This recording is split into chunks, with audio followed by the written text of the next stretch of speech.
Yo, yo, yo. Sir Lemon back at it again para sa panibagong video.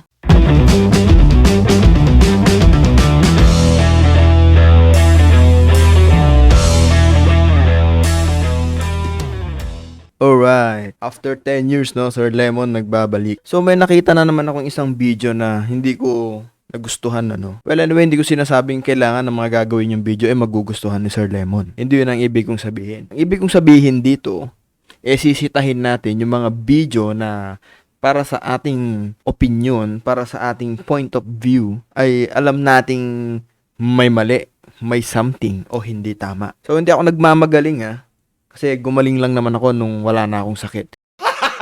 Gago! Ang video na to ay nagmula kay Onyx Healthy, aka Chitae Ganda Lalaki. Joke lang.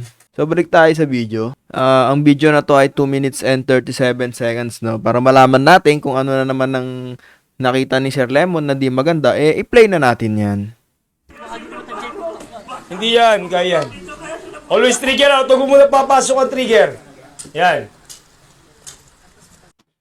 Himayin na natin habang pinapanood. So, nasa firing range siya, no, with, meron naman siyang kasamang, hindi ko alam kung anong tawag sa ganito, yung nag-a-assist. Well, yung nagbibideo is tinuturuan siya, habang nagbibideo siya, tinuturuan niya, eto, si Onyx. Ang napansin ko lang dito, pwede pala yung ganito, yung sasalang ka kagad sa firing range na walang semi-seminar, walang gun safety sheet. Pwede pala yung ganyan. Ang alam ko kasi, dapat pagpupunta ka dyan is, bago ka tumayo dyan, is alam mo na yung mga do's and don'ts, no? Gaya nitong nasa video. Huwag mo muna Halos hindi pa niya kayang ilagay yung magazine sa baril, mga ka-lemonade. And ang isa pang napansin ko dito ay itong nag-a-assist sa kanya ay malapit sa disgrasya. Tignan nyo kung gaano siya kalapit dun sa dulo ng baril. Oh. Dapat yan nasa likod siya nung bumabaril. What? Ang masama pa nito mga ka-lemonade, tinatawanan nila ang pagkakamali. Hindi nila alam at risk pala. Ang ginagawa nila ay risky. Huwag mo muna papasok tong daliri mo sa ano. Ultimo paghawak ng baril, hindi siya na seminar, ano, na always trigger out, sabi nga nila.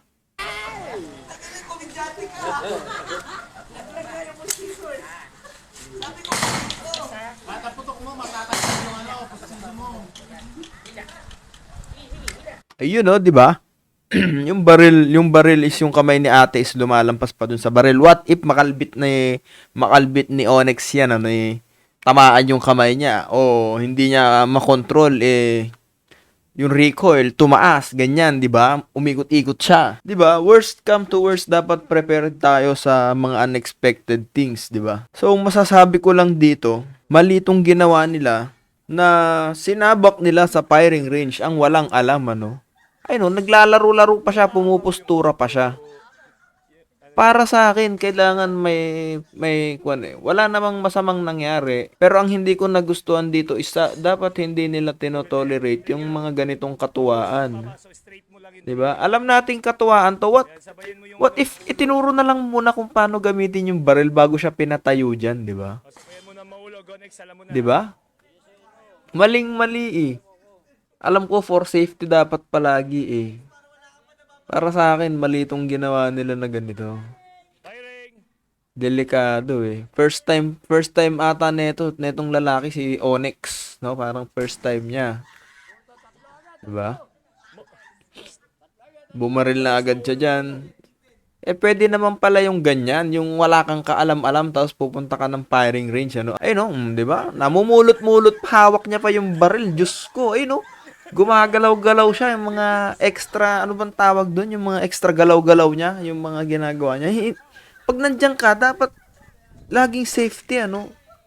Ay no, safety first dapat, hindi yung ganyan na ginagawang katuwaan yan. Kahit pa paano, dangerous naman niya, baril yan, ano? So, yun lang masasabi ko dito sa video na to. Kailangan, ang video natin, sabi ko nga is, maging responsible tayo sa ginagawa nating content. At para naman dito sa grupo na to, kung hindi ka pa eksperyensado o hindi ka pa marunong, training ka muna, no? Tapos, ikaw na gusto lang bumaril dyan, pumunta ka lang dyan dahil may tropa ka na may firing range, may tropa ka na mahilig sa baril. Walang problema yun. Basta ang sa akin lang, bago ka sumabak dyan, alamin mo muna ang do's and don'ts, okay? At bago ninyo i-post tong video na to, i-sure ninyo na hindi kayo mababatikos o masasaktan sa mga mambabash sa inyo, no? Dahil hindi lang ako, for sure, hindi lang ako nagbasa ako ng comment section nito, hindi lang ako ang nakapansin na parang may mali, parang hindi tama na pinatayo nila diyan, pinaputok nila yung hindi pa naman marunong o eksperyensado. Okay, paano ko magkaka-experience kung di mo susubukan? Well, anyway, simulan mo sa seminar. Alam mo dapat yung do's and don'ts, ganyan, yung safety, di ba? Safety first dapat palagi, okay? So, yun lamang mga ka-lemonade, no? Sana wag na lang ulitin ng ibang tao to, wag nilang gawing katuwaan. Well, anyway, maganda naman to, no? Talagang katuwaan, pero kailangang eksperyensado yung gagawa. So, yun lang ang masasabi ko dito. Keep safe sa mga bumabaril dyan, sa mga shooter natin. And, para dito kay Onyx, sana mag-seminar ka na sa susunod para malaman mo na, no? At may prepare mo yung sarili mo. At doon naman sa nag-video, next time wag ka magpo-post ng alam mo na hindi magandang video, no? Kasi para sa akin hindi maganda to. Mababash lang kayo dito. So yun lamang mga ka-lemonade, no? Keep safe everyone. Sir Lemon out. Bye.